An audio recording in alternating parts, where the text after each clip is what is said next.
Olá, gente, tudo bem? Antônio Carlos, meu nome, do canal Fala Sério.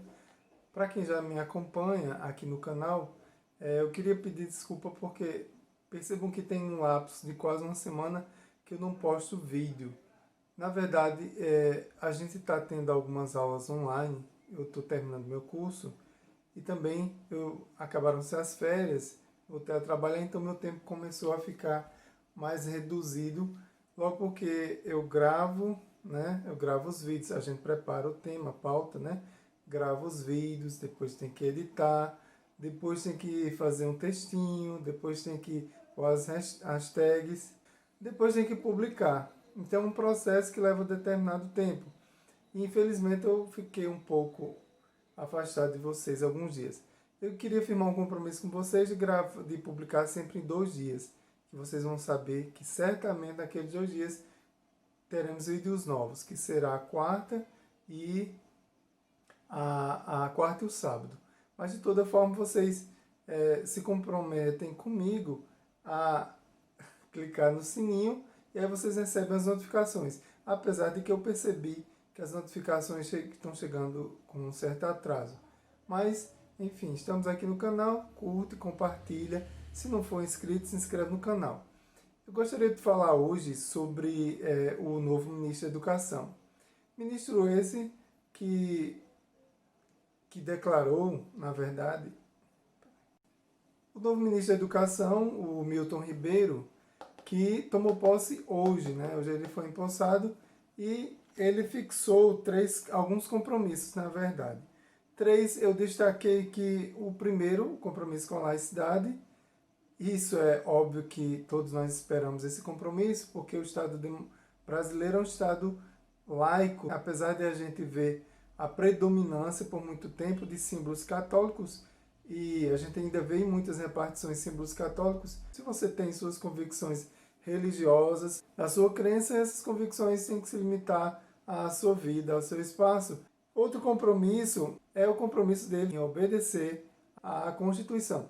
Esse é um compromisso que estamos, repito, num Estado democrático de direito em que todos que fazem parte desse Estado devem ter esse compromisso. Não vivemos num Estado fundamentalista, não vivemos numa monarquia, não vivemos numa ditadura, não vivemos num Estado autoritário.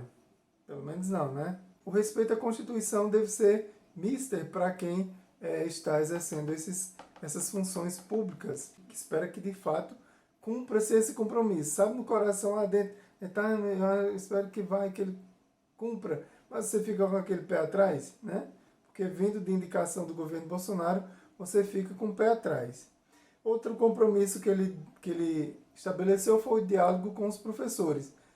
Louvável e óbvio que se tem esse compromisso de diálogo, porque os professores no Brasil, principalmente os professores de escolas públicas, eles enfrentam desafios gigantes. Eu vou apontar alguns já já, mas deixa eu pontuar esses compromissos. A gente tem um problema muito grande das decisões virem de cima para baixo. Não tem, por vezes, pessoas no governo que vivenciam a experiência ou às vezes até ignora-se a experiência, as dificuldades enfrentadas pelos professores. E aí, que bom que existe esse diálogo. E o que se espera é que aconteçam esses diálogos, que a gente sabe que no início do governo, muitos conselhos que tinham participações representativas da sociedade, eles foram extintos. Eu falei isso em um vídeo aqui no canal. Mas vamos lá para os desafios do país. A gente sabe que na educação brasileira são desafios gigantes. E a gente tem consciência, o que me deixa entristecido e irritado, é que a gente tem consciência de que o desenvolvimento ele só chega por meio da educação, por meio do conhecimento. A gente gosta muito de admirar países da Europa, países desenvolvidos, países de primeiro mundo, ditos de primeiro mundo, mas esses países certamente eles tiveram um investimento pesado em educação, priorizaram a educação, porque a partir da educação você tem a formação dos profissionais que farão que o desenvolvimento aconteça. E também aconteça o processo de riqueza. Sem falar da redução das desigualdades sociais. Isso, consequentemente, leva o país a ter menos violência, a ter profissionais muito mais qualificados e um mercado competitivo. Você deixa de depender exclusivamente de commodities como o Brasil, apesar de ter muita tecnologia no agronegócio, e passa a agregar valor àquilo que você produz. A gente vê que a gente muitas vezes importa diversos produtos. A gente tem produtos montados aqui no Brasil porque não há tecnologia, não há indústria capaz de fazer isso. Percebam a importância gigante da educação para o desenvolvimento do país. Outro ponto que eu também critico bastante é que a gente sempre vê a discussão da formação da pessoa pobre simplesmente para trabalhar, para um trabalho mecânico. E aí você chega a uma educação muito mais para uma formação que você conclui o ensino médio, que saiba apenas ler e não saiba interpretar aquilo que você está lendo, até mesmo a realidade social em que você está vivendo. Isso é outro grande problema. Porque, por exemplo, você tem um filho rico, uma pessoa rica, que tem na escola aulas que, por exemplo, querem desprezar na escola pública, como sociologia, filosofia, educação física, esportes, tabela gigante de disciplinas que ajudam na formação e no desenvolvimento de uma pessoa que tem grandes posses, de uma pessoa rica. E quando você vai para as periferias, você vê um desafio gigante. Chega nas comunidades, tiroteio, suspensão de aulas por conta da violência. É preciso que mude-se o olhar para a educação, porque a gente só vai para trás, a gente não cresce e não ganha o que eles chamam de competitividade. Mas para mim o que importa mais é você gerar distribuição de riqueza. Porque não adianta, por exemplo, você ser um país em que a renda per capita é elevada, um país em que o PIB é elevado, mas que ainda continua a desigualdade social, desigualdade de renda, pobreza gigante.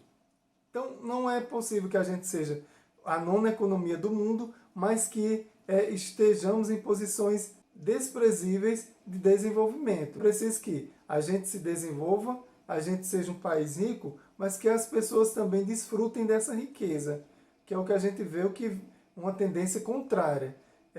A precarização do trabalho, a precarização, a redução da renda, a redução de direitos, por exemplo, você não ter futuramente, muita gente não ter acesso à previdência, não ter acesso à saúde. Então a gente caminha para um processo inverso. Para vocês terem uma ideia da diferença das escolas públicas para as escolas privadas, das 10% das escolas que tiveram maior nota em 2017 no Enem, apenas 18% foram das escolas públicas.